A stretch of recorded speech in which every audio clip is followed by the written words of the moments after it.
네, 안녕하세요, 여러분. 이번 챕터는 인문학, 성인 인성 교육을 논하다 거리의 파토스, 일곱 번째 챕터, 책임 내 삶의 주인 되기, 같이 보도록 하겠습니다. 여러분들이 이제 앞서서, 굉장히 많은, 발표를 이제 해준 걸로 알고 있죠. 이 챕터에서는, 마찬가지로 한 반 정도는, 여러분들이, 발표를 미리 하셨을 거고요. 마이너스 리더십이 먼저다. 그러면서 이제 우리가 이제 금융감독원의 어떤 무책임 뭐 이런 부분까지 뒷부분을 이제 제가 여러분들과 같이 보도록 하겠습니다. 우리가 저번 시간에 공감에 대한 이야기를 굉장히 많이 했었습니다. 그렇다라고 하면 남과 공감하는 부분을 어떻게 하면 내가 좀 더 잘 할 수 있을지에 대한 이야기뿐만 아니라 내가 내 삶의 주인이 되면서 정말 인성적으로, 인격적으로 완성된 삶을 살 수 있는 방법들에 대해서 이번 챕터는 이야기해 보도록 하겠습니다. 컨텐츠는 우리가 1번부터 이제 12번, 영화, 택시 운전사와 어린 왕자, 그러면서 노블레스, 노블리주도 같이 보도록 하고요. 자, 그래서 책임은 곧 실천이고, 지식 자체로 정당화되지 않는 캐비어 좌파에 대한 이야기도 같이 해보도록 하겠습니다. 자, 그러면서 이런 마이너스 리더십에 대한 이야기, 우분투, 굉장히 새로운 단어죠. 이 부분에 대해서도 우리가 어떻게 책임을 가지고 살아가야 할지에 대한 이야기를 이번 챕터에서 해보도록 하겠습니다.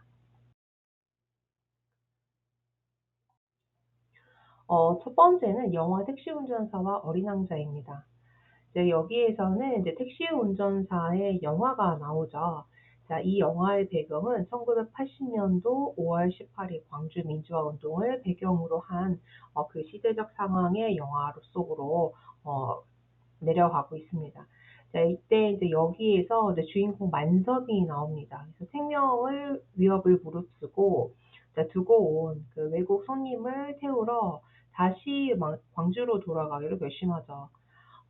이 만석을 다시 광주로 돌아가게 차를 돌려서 하게 했던 그 원인이 무엇일까? 우리가 좀 보면은요. 만석은 정치나 민주주의 뭐 이런 부분은 관심이 없었습니다. 만석은 택시 운전사의 책임이라는 신념 아래 단지 행동을 했을 뿐입니다.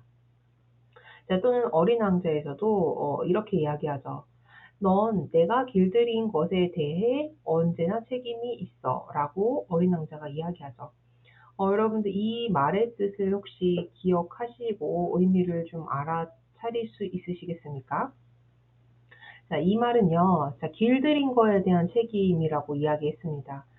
자, 즉, 특정 직무를 맡는 순간, 자, 이해관계자들과 관계를 맺고 그에 대한 책임을 져야 한다는 의미입니다. 그래서, 자, 대통령은 국민에게, 의사는 환자에게, 언론과 법조인은 시민들에게 책임을 집니다. 자, 미래의 간호사가 될 우리는 어떠한가요? 우리도 환자를 책임을 진다. 이 직업을 가진 사람, 이 직업을 가지고 일을 하는 이상 우리는 언제나 우리가 맺은 관계를 맺은 사람들에 대해서 책임을 가질 수밖에 없다. 그 이야기를 하고 있습니다. 자, 그래서 하지만 실상은 굉장히 다르죠. 우리가 이전에 나왔던 세월호 참사, 메르스 사태, 가습기 살균제 사건들, 굉장히 끔찍한 사건들 중 하나였었는데요. 자, 여기에서 보여주는 메시지는 뭡니까? 무책임한 정치와 기업의 행태가 계속적으로 반복한다는 것이 어떻게 보면 큰 문제였었다고 볼 수가 있겠고요. 자, 그러나 택시 운전사와 어린 왕자는 책임의 본질과 그것을 저버린 현실을 성찰하게 만들고 우리의 모습을 되돌아보게 한다는 큰 의미를 가질 수 있겠습니다. 자, 그래서 두 번째는 책임, 길들인 것에 대해 응답하라입니다. 자, 책임은 responsibility죠. 그래서 우리가 단어로 보면 이 책임이라는 이런 이제 단어가 있는데요. 이때 이제 response는 이제 반응하다, 응답하다라는 의미가 있고요. 자, ability는 능력입니다. 그래서 자신이 맺은 관계와 기대에 적절히 반응하는 것을 우리가 책임이라고 이야기합니다. 자, 그렇기 때문에 우리의 경우를 먼저 보면 어떻습니까? 우리도 환자가 요구하는 민원인이 요구하는 누군가가 우리에게 도움을 청하고 우리를 도와줬으면 해서 다가오는 사람들에게 적절하게 반응하고 응답하는 것이 우리의 책임인 거죠. 자, 그렇다라고 하면 어린 왕자는 어떻게 했어요? 자신이 길들인 것에 대해 응답하는 능력이라고 이야기했기 때문에 자, 이때 책임은 자신과 관계를 맺은 사람의 믿음이나 요구에 응답하는 능력을 말합니다. 자, 그래서 무책임은요, 무응답하거나 소홀하게 응답하는 거, 이것을 우리는 무책임이라고 이야기할 수 있겠습니다. 무책임의 대표적인 사례가 이제 세월호 참사이죠. 이전에도 굉장히 많이 나왔던 사건 중에 하나였었는데요. 자, 대통령이 화면한 이유가 무엇이었습니까? 대통령이 무응답이었었죠. 국민의 기대를 저버렸습니다. 자, 그래서 대통령은 국민을 보호해야 할 골든타임에 적절한 조치를 하지 않았고, 자, 유족들의 절박한 요청에도 응답하지 않았습니다. 자, 이것은 자, 단순히 책임이 도덕적 의무가 아니라 법과 원칙을 기반으로 국민의 요청에 응답하는 것. 그래서 단순히 이제 응답을 요구하지 않는 것뿐만 아니라 도덕적 의무를 저버린 것도 저버린 거지만 어떤 헌법이 규정한 대통령이 성실한 수행이 곧 책임. 그러니까 대통령은 이런 절박한 상황이나 골든타임에 국가 원수로서 통치를 하고 방향 지시를 해줘야 되는 그런 의무를 저버렸다라고 볼 수가 있습니다. 자, 그래서 책임을 성실히 수행한다는 것은 결국 사회 각계 계층의 택시 운전사들의 삶이자 사회적 성공의 척도가 된다라고 우리는 이야기할 수 있겠습니다. 자, 그러면 여러분들에게 우리 다 같이 토론을 할 수 있는 질문 먼저 하나 드리도록 하겠습니다. 자, 솔선수범이 돼야 할 정치인, 기업인 등의 어떤 무책임한 행동은 사회에 어떤 영향을 미칠 것인가? 우리 한번 생각해 보면 좋을 것 같습니다. 자, 오프라인 시간에 이 부분에 대해서 여러분들의 의견들을 한번 조원들끼리 이야기해 보도록 할 예정이고요. 우리가 각자 이 챕터를 지나면서 어떻게 해야지 솔선수범해야 하는 정치인이나 기업인들의 모습인지 한번 생각해보고, 자, 이 사람들이 이미 뭐 보여주긴 했지만 무책임한 행동을 했을 때, 사회의 리더들이 무책임한 행동을 했을 때 우리 사회에 어떤 영향을 미치는지 한번 각자 생각해 보시면 좋겠습니다. 자, 그렇지만 우리 정부의 무책임한 사례는 끝나지 않았죠. 2014년에 세월호 참사가 있었다라고 하면 2022년에는 이태원 참사도 있었습니다. 그러니까 무한히 정부의 이런 무책임한 행동이 여전히 반복되고 있는 그런 실상을 우리는 마주하게 됩니다. 자, 그래서 책임을 회피하려는 모습은 역시나 달라지지 않았죠. 자, 김기춘 대통령 비서실장이 우리가 2014년 세월호 사건이 발생했을 때 이런 일을 이야기했습니다. 세월호 구조를 지휘한 일은 없다.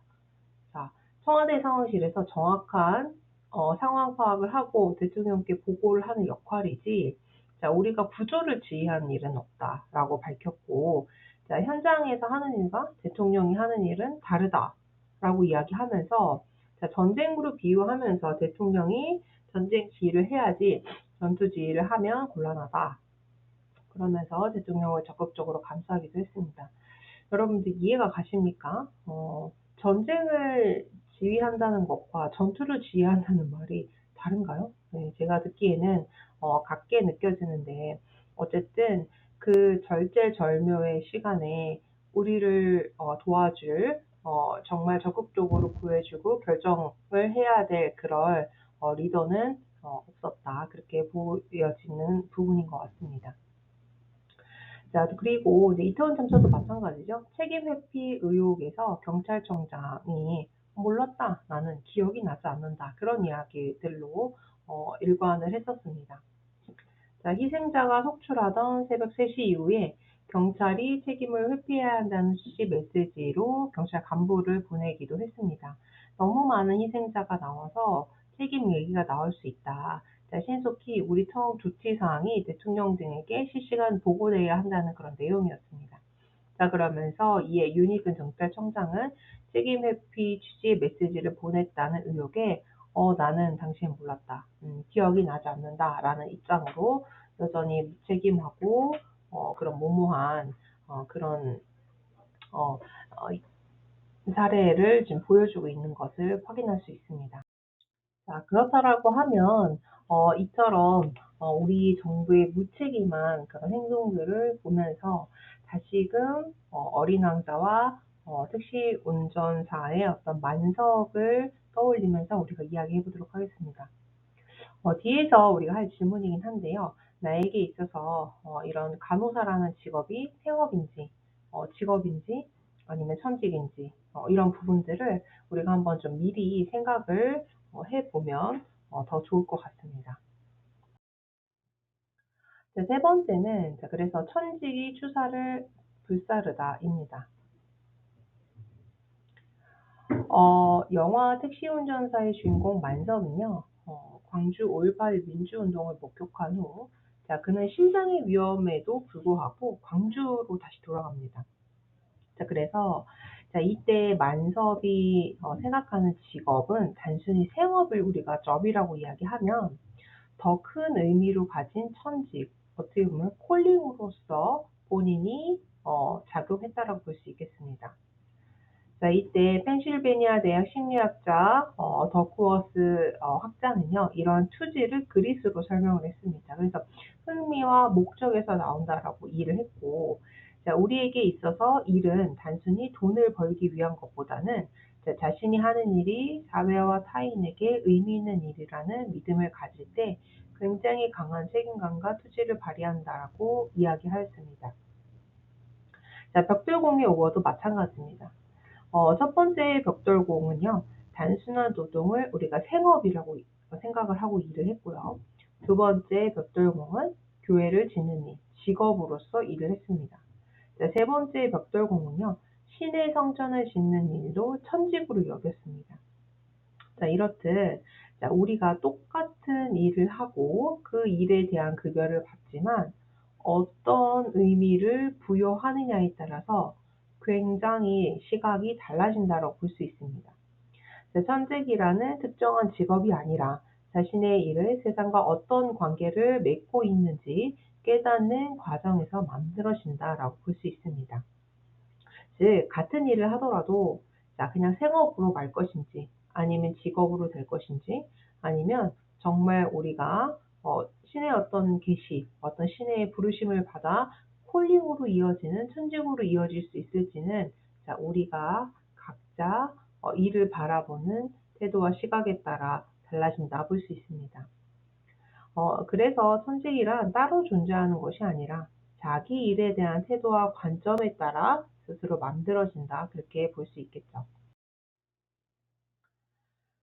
자, 그래서 자신의 직업을 천직으로 인식하는 사람과 생업으로 인식하는 사람 중 사회에서 긍정적인 영향력을 발휘하는 사람은 과연 누구이겠습니까? 여러분의 생각은 어떠한가요? 스스로에게 한번 생각해 보면 더 좋겠습니다. 네 번째는요, 공직자의 도덕 정치입니다. 자, 존 러스킨이 진정한 불안, 자신의 능력을 최대한 발휘해서 타인에게 긍정적인 영향을 미치는 것이라고 이야기하였습니다. 네, 이때 도덕 정치의 전형적인 사례를 보여줬는데요. 자, 인허가를 내주는 조건으로 뒷돈을 받는 비리 공무원, 자, 의료기관 종사자들의 가짜 건강보험료를 수급하도록 도와주는 행위, 자, 공무원의 복지부동과 책임 회피, 자, 부패 행위가 사회에 큰 해악을 끼친다라고 하였습니다. 자, 또는 제레드 다이아몬드는 도덕 정치를 엘리트 계급이 시민의 자원을 착취하는 구조로 설명을 하였습니다. 자, 그래서 도덕성을 가르는 핵심 요소는 이런 정치인의 공적 자금을 사용하는 방식이라고 했었는데, 자, 과거에는 이런 부정부패한 이런 부분을 국민들이 어느 정도 봐주는, 묵인해주는 그런 부분이 많았었습니다. 그렇지만 국정농단 사태와 같이 이런 사건들이 수면으로 떠오르면서 국민들은 이제 더 이상 권력의 사유화를 용인하지 않고 실제로 이 도둑 정치에 대한 사회적 인식이 굉장히 많이 변화하고 있다 볼 수 있겠습니다. 자, 여기서 우리가 추가적으로 이야기를 하자면요. 이제 존 러스킨을 좀 살펴보면 빅토리아 시대 영국을 대표하는 미학자이자 예술평론가 사상가입니다. 당대의 자본주의를 비판하고 경제학의 윤리학을 접목해서 후대의 영국 좌파 노동운동과 복지제도에 큰 영향을 미쳤습니다. 그래서 순수한 어떤 자본주의, 경제 논리의 자본주의를 비판했기 때문에 이런 윤리와 도덕을 접목한 대표적인 사상가라고 볼 수가 있겠고요. 자, 그래서 이런 공직자의 도둑 정치 사례나 박근혜 전 대통령과 최순실의 국정농단 사건, 그리고 노태우 전 대통령의 비자금 사건이 우리가 우리나라에서 맞이할 수 있는 대표적인 도둑 정치의 사례라고 우리는 볼 수 있습니다. 굉장히 부끄러운 우리의 민낯이라고 보실 수 있겠죠. 다섯 번째는 사르트르의 앙가주망과 직업입니다. 이때 이제 우리가 만섭도 그랬고 어린 왕자도 그랬지만 책임감은 자신이 하는 일에 대한 가치 평가를 형성하고 일의 목적과 의미가 굉장히 중요하게 만듭니다. 자, 그래서 이때 직업은요, 맡은 역할을 수행하는 행위, 그래서 단순 생계 수단이 아니라 자기 실현의 과정이라고 이야기했습니다. 그래서 직업을 잘 수행하는 것은 책임을 지는 것이다. 자, 그리고 인간이 사회적 존재로 자기 정체성을 확립하는 방식이다라고 이야기했습니다. 자, 그렇기 때문에 우리가 우리의 직업을 우리가 환자를 돌보고 환자들의 건강 증진에 이바지하고 환자가 도움을 청하거나 어려움을 토로하였을 때 우리가 그들을 잘 케어하고 우리의 직분을 잘 수행하는 것만으로도 책임을 잘 짓는 것이라고 우리는 말할 수 있다라는 겁니다. 자, 그러면서 이런 가치관으로 이런 행위를 통해서 우리는 점차 나에 대한 정체성, 사회적으로서 존재하는 나에 대한 정체성을 확립해 간다고 생각하시면 될 것 같습니다. 자, 그러면서 프로테스탄트 윤리는요, 직업이 신을 부여한 소명으로까지 간주했습니다. 그래서 책임을 다하는 것이 내가 간호를 잘하고 이 일을 잘하는 것이 신의 축복과 구원으로 이루어진다. 자, 그래서 서양 자본주의 발전의 핵심 동이고요. 현대 서양 문명의 위기는 직업에 대한 책임 의식 상실에서 비롯된다. 이야기할 정도였습니다. 그래서 자기 직업에 대한 어떤 확신과 그런 책임 의식이 떨어지면서 그런 부분은 더 이상 필요 없어요. 그냥 돈만 벌면 되는 그런 풍토가 만연해지면서 여러 문제들이 생겼다라고 생각을 할 수 있습니다. 자, 그래서 샤르트르는 직업 수행을 곧 앙가주망, 사회적 실천과 참여라고 이야기를 하면서 자, 담보나 약속의 의미를 내포하고 직업에서 참여하면 책임과 의무가 따른다라고 이야기했습니다. 자, 그렇기 때문에 내가 지금 어, 이 일을 잘하는 것만으로도 지금 이 일을 잘 수행하는 것만으로도 충분히 내가 안가주망을 한다라고 이야기할 수 있는 거겠죠. 자, 공직자의 경우 법정 윤리를 담보로 기반으로 고용을 하는데 이때 공정한 직무 수행이 필수적이고요. 직업을 단순한 기능으로 수행하는 직장인, 의미를 부여하고 책임을 다하는 직업인이라고 이야기하고 있습니다. 자, 그래서 샤르트르는 자유와 책임을 강조하고 자, 인간은 자유롭게 선택하고 행동하고 본질을 만들어가야 한다 볼 수 있겠고요. 샤르트르의 앙가주망 개념은요, 직업이 단순한 생계수단이 아니라 자기 실현과 사회적 책임 수행의 과정이다 이야기하였습니다. 그래서 이 앙가주망이 의미하는 바를 여러분들 잘 이해를 해주시면 좋겠습니다. 자, 그러면서 직업에 대한 책임의식이 사회의 건강과 발전을 좌우해서 지식인은 사회적 불의에 맞서 싸워야 한다. 이런 부분들을 우리는 인식해야 되겠습니다. 기업의 인성과 천직 의식입니다. 이제 이때 사회적 책임, 도덕성을 갖춘 기업이 장기적으로 성공을 할 수 있다라는 것은 우리가 너무나 잘 알고 있는 사실입니다. 단순 이윤 추구에서 벗어난 더 나은 어떤 비전이자 더 나은 목표라고 볼 수가 있겠죠. 그래서 이제 여기에서 말하는 이제 기업의 어떤 모습은요. 윤리적 가치가 무너지면 이제 신뢰를 잃고 이는 결국 기업의 몰락으로 이어질 수 있는 상황이라고 볼 수 있습니다. 자, 그래서 직원들이 자신의 직업을 소명으로 인식하고 조직 전체의 성과와 지속 가능성을 향상시킨다라고 볼 수 있겠고요. 이때 이제 프로테스탄트 윤리는 책임감 있는 직업 윤리가 사회적 신뢰를 형성하는 데 기여했다. 그렇게 보고 있습니다. 자, 그러면서 기업들도 단순한 노동이 아닌 어떤 의미 있는 일을 할 수 있도록 환경을 조성하고요. 직원들도 책임감 있게 직업을 통해서 성장하는 태도가 필요하고, 자, 기업도 성장하고 사회적 신뢰를 얻으려는 어떤 인성과 천직 의식이 굉장히 필요한 그런 때라고 볼 수 있습니다. 자, 그래서 기업은 윤리적 경영을 실천하고 직원들은 직업을 사명으로 여길 때 지속 가능한 발전이 있다. 그렇게 볼 수가 있겠습니다. 자, 그래서 사회 공헌을 하는 기업이 많아지면서 국민들의 생각의 변화가 어떻게 오고 있는지, 자, 사회에 어떠한 영향을 미치는지를 이제 이미 이야기했던 학생들의 생각을 좀 적어봤습니다. 그래서 이렇게 사회적 공헌을 기여하는 기업들이 많아질수록 빈부의 격차가 줄어들어서 소득의 재분배나 사회적인 긍정적인 효과가 더 있을 수 있다라는 그런 이야기를 한 친구들도 있었죠. 여러분들 이 부분 참고하시면 더 좋겠습니다. 조금 더 우리가 내용을 이제 추가적으로 이야기를 해 주자면요. 프로테스탄트 윤리가 무엇인가? 자, 삶의 목적으로 부를 축적하는 것을 비난받아야 할 죄악이지만, 자, 세속적인 직업 노동을 통해 부를 축적하는 것은 신의 축복이라고 주장했습니다. 그래서 이 세속적인 직업 노동은 신의 소명이기 때문에 자신의 일에 최선을 다하고 완전함을 추구하는 것이 마땅하다고 여겼습니다. 그래서 우리가 돈을 많이 벌기 위해서, 부자가 되기 위해서 일을 하고 돈을 버는 것은 별로 좋지 않다, 죄악이다라고 프로테스탄트는 이야기했지만, 우리가 노동을 통해서 내가 받은 소명을 발휘하기 위해서 노동을 통해서 이런 어떤 자신의 일을 최선을 다하는 것은 굉장히 가치 있는 일이다라고 보는 시각이 지금의 프로테스탄트 윤리라고 볼 수 있겠습니다.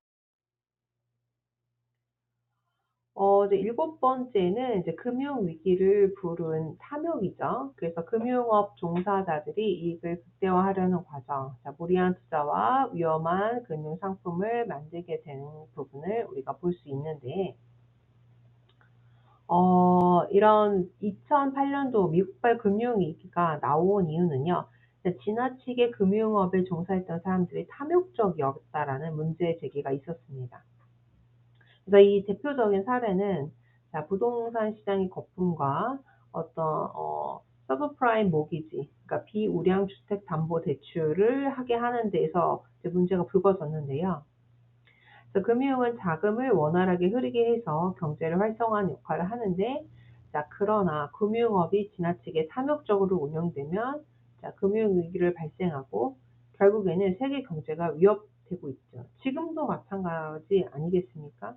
네, 석유 파동이 있었던 70년대보다 지금이 더 어려운 상황이라고도 이야기하죠. 누구 한 명이 전쟁을 시작을 했고, 자, 그러므로 인해서 석유의 어떤 수급이 어려워지면서 굉장한 경제 위기에 초래하게 된다. 그 모든 비용을 전 세계의 사람들이 다 지불하는 그런 결과를 가져오게 된다는 거죠. 그래서 금융인들이 자신의 역할을 책임 있게 수행할 때 자, 금융 시스템이 건강하게 유지된다. 지나친 탐욕은 금지. 그렇게 볼 수 있죠. 자, 그래서 이런 탐욕이 반복되면 금융위기가 발생하고 이를 막기 위해서는 금융업 종사자들의 윤리적 책임, 도덕성이 필수적이라고 이야기하겠습니다. 너무 지나친 탐욕은 모두를 위험하게 만들기 때문에 책임과 도덕성을 먼저 갖추자 그런 이야기를 하고 있습니다. 어, 추가적인 자료를 조금 더 보자. 7번째로 보면은요. 자, 금융위기를 부른 탐욕입니다. 그래서 미국의 서브프라임 모기지 외에 일본 부동산의 거품 사례도 있죠. 잃어버린 30년이라고 이야기하는 이 엔고 불황을 이야기하는데요. 그 대신 이제 주택 가격이 급등하기 시작하면서 주택 시장 거품이 확대되자 일본 은행은 금리 인상을 시작했습니다. 그래서 2.5%였던 것이 6.0%대까지 가기 때문에 그 결과 1990년도에 초거품이 붕괴되면서 거품이 다 가라앉았죠. 그러면서 잃어버린 10년으로 장기 불황에 접어들었다. 잃어버린 30년이라고도 이야기하고 있습니다. 그만큼 일본의 이런 경제 위기, 붕괴, 버블 경제는 한순간에 꺼지면서 경제 침체기를 굉장히 오랫동안 30년 동안 이어오게 하는 그런 시발점이 됐다고 볼 수 있겠습니다. 자, 그래서 8번째로는 우리가 마이너스 리더십이 먼저다 보도록 하겠습니다. 자, 라틴어 격언에 굉장히 좀 어려운 말처럼 나와 있어요. 자, 무엇보다 먼저 해를 끼치지 않는 것이 중요하다. 자, 이게 뭘까요? 네, 프리미노 논 노세레라는 말이 라틴어 격언이죠. 라틴어가 좀 어려운데요. 자, 여기에서는 해를 끼치지 않는 게 중요하다는 말을 했습니다. 자, 이거는 의료윤리에서 비롯된 개념인데요. 리더십과 경영에도 똑같이 적용할 수 있습니다. 자, 우리가 앨런, 월드컴, 아서 앤더슨 등의 어떤 대기업들의 부정부패, 비윤리적인 경영이 대규모 금융위기를 불러왔었죠. 자, 그러면서도 2002년 미국에서 발생한 기업 신뢰 위기로 2008년도 이제 글로벌 금융 재앙의 전조로 2008년도에 금융위기가 있었습니다. 자, 그러면서 이때 나왔던 얘기가요. 리더는 조직을 성장시키는 것뿐 아니라 불필요한 리스크를 만들지 않고 신뢰를 지키는 것이 더 중요하다라는 이야기를 했습니다. 그래서 자, 플러스 리더십, 새로운 성과 창출보다 마이너스 리더십, 문제와 위험의 최소화가 먼저 선행되어야 한다라고 하였습니다. 자, 리더십은요, 새로운 비전을 제시하고 변화를 주도하는 거라고 생각하지만, 자, 기본적으로 조직과 회사, 어떤 기업, 사회에 해를 끼치지 않는 것이 더 중요하다고 했습니다. 자, 그러면서 금융, 기업 경영에서 신뢰와 윤리적 경영이 필수적이고, 자, 무책임한 탐욕이 위기를 초래할 수 있다라고 했습니다. 그래서 우리가 생업과 그리고 직업, 천직을 세 가지로 이제 똑같이 하는 일을 보는 관점에 대해서 이야기했었는데요. 이런 대규모 금융위기가 오게 된 가장 큰 문제가 뭐예요? 안 그래도 돈을 벌 수 있는 구조이긴 합니다. 그렇지만 너무나 무한한 탐욕, 끝나지 않을 것 같은 무책임한 무한한 탐욕이 우리 모두를 어렵게 만들고 우리 사회를 굉장히 각박하게 만든다. 그래서 돌이킬 수 없는 그런 위기가 오고 그런 위기를 통제하지 못하는 경우에 모두가 불행하게 되는 그런 경우를 우리는 종종 볼 수 있었습니다. 자, 9번째 금융강도원의 무책임입니다. 자, 영화 후크선장의 한 장면에서 애야, 너가 해적이 되었구나. 야, 이런 것들 뭡니까? 자, 해적과 같은 무책임한 금융업자와 공직자들의 문제를 지적하는 부분이라고 볼 수 있습니다. 자, 부산저축은행 사태를 우리가 보면요. 자, 금융감독원이 금융권 불법 행위를 방치하고 있었다고 주장하고요. 자, 저축은행들은 무분별한 투자, 대규모 불법 대출, 그리고 차명 계좌 운영 등으로 불법적으로 자금을 조성하였죠. 그래서 금융감독기관이 이를 제대로 감시하지 못하거나 오히려 묵인하는 모습을 보여줬습니다. 그래서 감독기관이 금융감독원과 예금보험공사마저 저축은행의 비리를 눈감아줬죠. 자, 그래서 이때 이제 감사기관, 저축은행의 대주주, 계열, 은행장들도 유착이 되어 있음을 우리는 볼 수 있었습니다. 자, 금융감독원이 제대로 된 감독 기능을 수행하지 못하고 있어서 오히려 금융강도원처럼 행동해서 자, 국민 경제에 악영향을 끼쳤다라고 우리는 기억하고 있습니다. 자, 또 뿐만 아닙니다. 담합공화국의 죄와벌이죠. 한국이 담합공화국으로 굉장히 이 불공정 거래에 민감합니다. 그래서 뭐 기업들의 가격 담합, 2차 담합, 시장 분할, 그래서 이 소비, 공급과 수요를 시장에 맡겨야 되는데 소비자의 경쟁사를 희생시키면서 부당한 이익을 취하고 있는 것도 굉장히 큰 문제로 나왔습니다.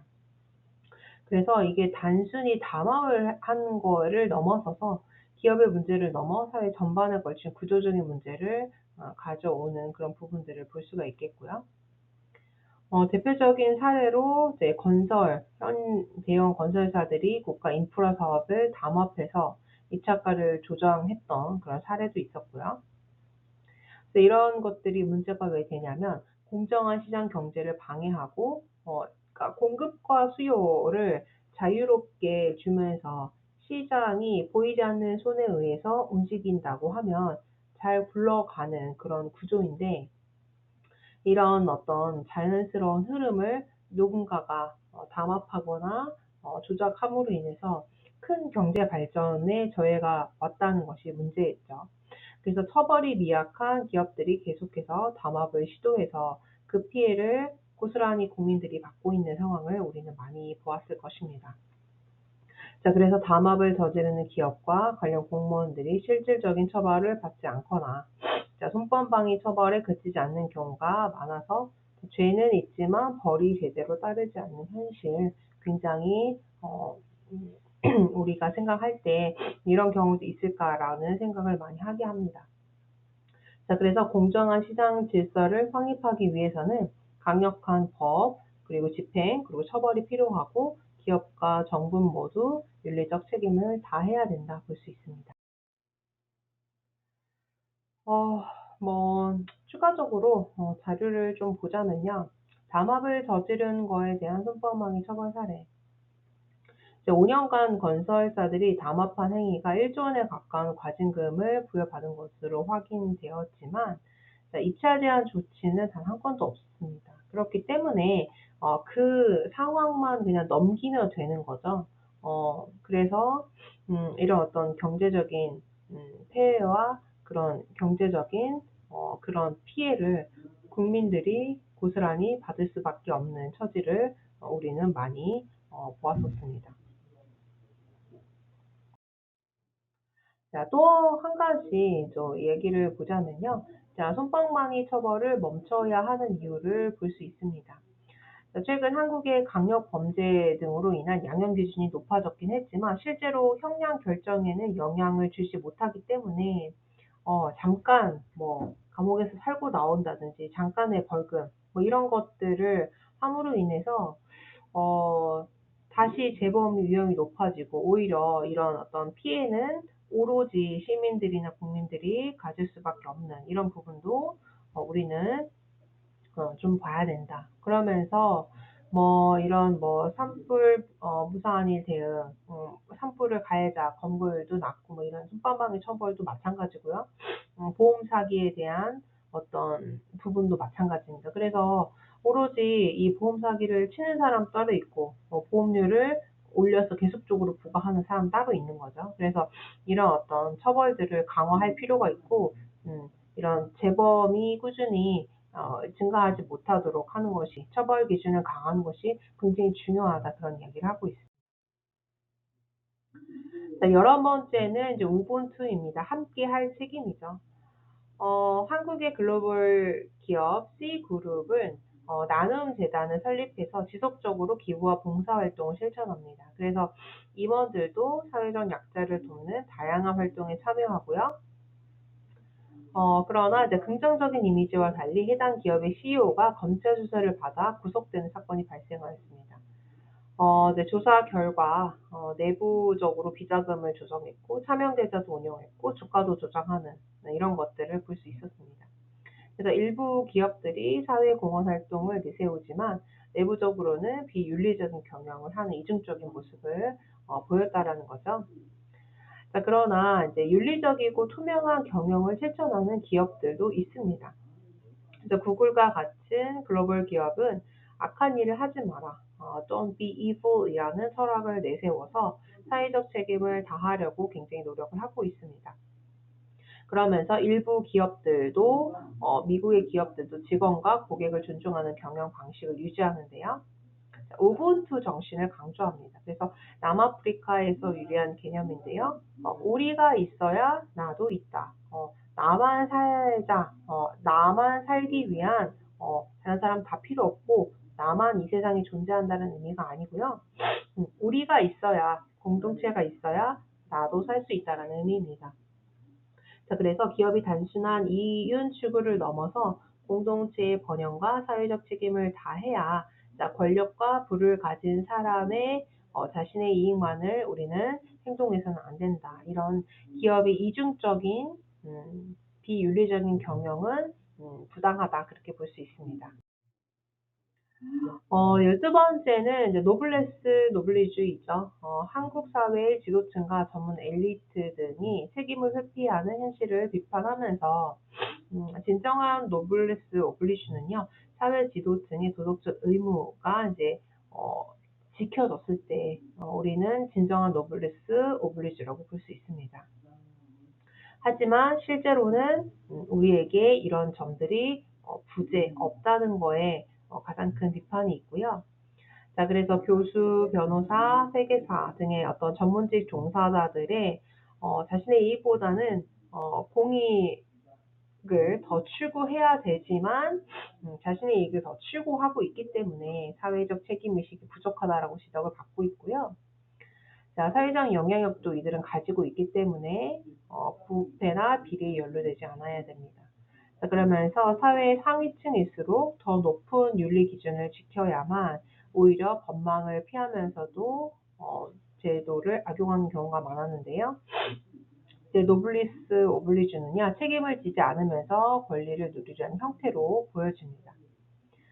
진정한 지도자는 자신의 지식과 지위를 실천하면서 사회적 약자를 위한 책임과 행동을 뒤따라야 하겠습니다. 지도층이 솔선수범하지 않는 사회는 정의롭고 지속 가능한 공동체로 나아가기 어렵습니다. 자, 노블레스 오블리주죠. 노블리주는 아닙니다. 그래서 우리가 사회 지도층의 어떤 도덕적 의무를 지켜야 하는 것이 어떻게 보면 사회적 영향력을 미치는 리더들이기 때문에 굉장히 중요하다 볼 수 있겠고요. 진짜 노블레스 오블리주라는 말이 아니라 행동으로 보여줘야 된다. 권력과 지위에는 반드시 책임이 있어야 되고 이를 실천하지 않으면 지도층의 자격은 없다. 그렇게 생각을 하시면 되겠습니다. 추가 자료를 보면은요, 전문 지식을 이용해서 사기치는 노블레스 노블리주 모습을 보여주는 것, 이것을 더 큰 가중처벌로 우리가 되는 경우를 볼 수 있는데요. 굉장히 좋지 않은 사건 중에 하나입니다. 자, 보험 사기에 칼을 빼든 양형이 의사 등 전문직 가중처벌입니다. 무엇보다도 이런 이제 보험 사기에 이런 전문직들이 개입했다는 것이 가장 큰 문제인데요. 전문직 종사자들의 보험 사기가 범죄가 끊임없이 이어지고 있습니다. 자, 그래서 전북경찰청 반부패 경제범죄수사대는 이날 허위 진단서를 발급해서 37억 원의 보험금을 타낸 의사와 보험 설계사 42명 일당을 보험 사기 방지 특별법 위반으로 구속 송치했다고 했습니다. 자, 이에 사기 범죄 양형 기준으로 특별 가중인자인 범죄수법이 너무 불량한 경우에 보험 사기 범행에 있어서 의료, 보험의 어떤 전문직 종사자가 직무 수행의 기회를 이용해 범행한 경우를 추가했다. 그래서 굉장히 충격적이죠. 노블레스 오블리주를 실천하기는커녕 자기의 지식과 어떤 영향력을 한껏 이런 범죄에 이용을 했다는 것이 가장 큰 충격이었습니다. 그래서 의사 등 전문직 종사자가 보험사기 범행을 저지르는 경우 가중처벌을 받기 위해서 엄중하게 처벌하기로 한 이런 부분을 우리는 볼 수 있었습니다. 자, 마지막이죠. 책임은 실천이다입니다. 지식이나 말만으로 책임은 완성될 수 없습니다. 그것은 실천하는 것이 진정한 책임이죠. 그렇지만 많은 사람들이 책임을 말하지만 실제로 행동하지 않습니다. 지식인이나 지도층, 사회적 문제에 대한 말을 하지만 정작 행동으로는 이어지지 않습니다. 고대 그리스 철학자는요, 아는 것이 곧 행동하는 것이라고 이야기했습니다. 그래서 알면서도 행동하지 않는 사람이 현대에는 더 많기 때문에 이를 지적했고요. 지식이나 정보만으로는 사회를 바꾸거나 책임을 다할 수 없습니다. 그래서 우리가 너무나 잘 알고 있죠. 사실상 지금까지 교육을 받았기 때문에. 그래서 지금부터의 어떤 성인의 인생 교육은요. 내가 알고 있는 어떤 도덕적 윤리적 그런 기준을 한 번 더 재확립하면서 실제로 그것을 행동하는지 그 부분을 평가하고 훈련하고 연습하는 부분이라고 생각하시면 되겠습니다. 앞으로 이제 의료인이 될 우리도 마찬가지로 적용하는 부분이라고 볼 수 있겠죠. 그래서 법조인, 언론인, 교수, 의료인, 마찬가지죠. 사회적 영향력이 큰 집단일수록 이런 실천을 하는 책임이 굉장히 중요합니다. 인문학은 행동을 하지 않으면 의미가 없습니다. 다 알고 있는 것에서 끝나면 그거는 하지 않은 것과 같은 것이죠. 그래서 배운 것을 삶에서 실천하고 타인을 위한 책임 있는 행동을 옮길 때 비로소 인문학의 가치가 살아난다 볼 수 있습니다. 책임은 지식이나 명분이 아니라 그것을 행동으로 옮기는 시대 속에 있다. 말이 아닌 행동이 사회를 바꾸고 실천이 없는 책임은 무책임과 다름없다. 그렇게 볼 수 있겠습니다. 마지막이죠. 캐비어 좌파입니다. 지식 자체로 정당화되지 않는다. 자, 겉으로는 정의를 말하지만 실제의 삶은 특권을 누리는 위선적인 지식인들을 비판하는 말입니다. 캐비어 좌파, 프랑스에서 유래한 말인데요. 입으로는 평등과 정의를 외치면서 실제로는 부와 특권을 누리는 위선적인 지식인을 말합니다. 이제 처음으로 이제 프랑스 혁명이 이제 유럽에서 제일 먼저 이제 생겨났는데요. 여러분도 잘 이제 세계사를 보셔서 아시겠지만 자유, 평등과 정의를 제일 먼저 이야기했던 나라가 이제 프랑스이죠. 그러면서도 문화적으로도 우위에 있고 문화적으로 강국이다라고 자부하는 스스로의 어떤 문화 의식과 자부심이 굉장히 높은 나라 중에 하나입니다. 그러면서 말로만 진보를 주장하지만 정작 행동은 기득권 수호에 가까운 지식인 그리고 정치인, 문화인들을 가리키는 것을 우리는 캐비어 좌파라고 이야기하고 있습니다. 단지 많이 알고 있다. 그럴듯한 주장을 한다고 해서 정당화되는 것은 아닙니다. 그래서 지식은 실천과 책임이 따를 때만 의미가 있고 실제 행동이 없는 말로만 정의를 외치는 건 정당할 수 없습니다. 자, 한국 사회에도 캐비어 좌파와 같은 사람들이 존재하는데요. 이때 사회적 책임을 회피하면서 대중에게 도덕을 설파하는 그런 사람들 상당히 많습니다. 지도층 지식인들이 타인을 비판하면서 정작 본인은 부와 권력을 누리는 이중적인 태도를 볼 수 있죠. 자, 지식은 그것만으로 정당화되지 않는다. 지식은 실천할 때 비로소 의미가 있고 말로만 정의를 외치는 위선적 지식인은 진짜 진보도 진짜 책임도 아니다라고 하였습니다. 그만큼 우리도 굉장히 고등 교육을 받은 그런 집단 중에 하나이잖아요. 실제로 여러분들이 4년 과정을 배우고 나가시면요. 누가 뭐래도 이 전문직으로서 자리를 잡게 되시는데 이때 내가 아는 것만으로만 멈추고 행동하지 않고 또는 오히려 나를 불의 권력과 축적을 위해서 노력만 한다라고 하면 우리에게도 이런 캐비어 좌파라는 말을 누군가가 할 수 있겠다. 그렇게 볼 수 있습니다.